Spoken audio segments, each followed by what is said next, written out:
altering the unalterable Temple Endowment. The Mormon Temple Endowment is a sacred and central ritual within the theology and practice of the Church of Jesus Christ of Latter-day Saints, aka the LDS Church. Joseph Smith, the founder of Mormonism, claimed to have received the endowment through divine revelation, presenting it as a sacred ordinance necessary for salvation and exaltation.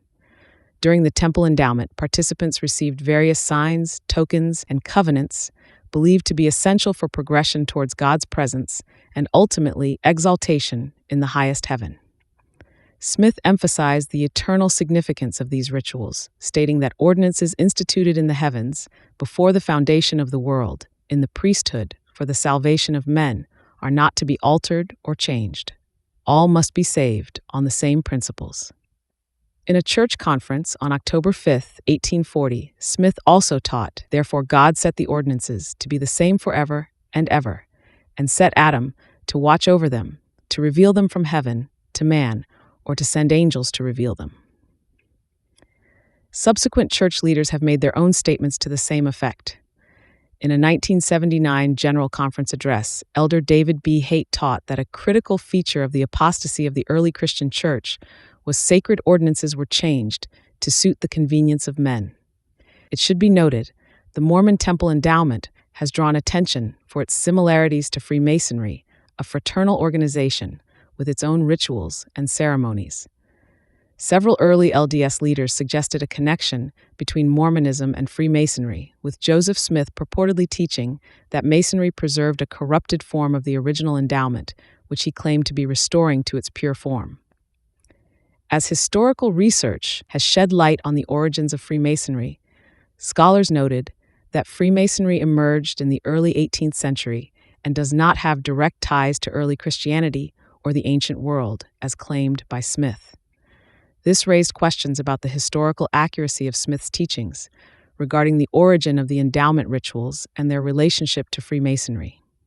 Moreover, as societal attitudes shifted and concerns arose about the secrecy and perceived offensiveness of certain aspects of the temple endowment, particularly the symbolic gestures, including disemboweling oneself or cutting one's throat, as a sign that one would take their own life, rather than divulge the signs and tokens.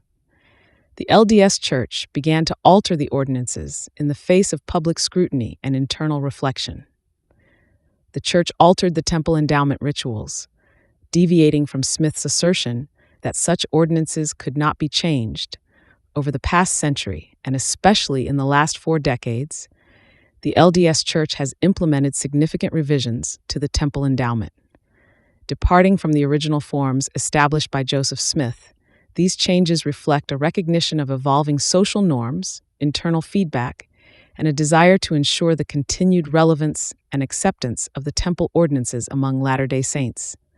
But what does it say when your founding prophet, who you claim stands at the head of this dispensation, teaches that the ordinances instituted in the heavens before the foundation of the world, in the priesthood for the salvation of men, are not to be altered or changed?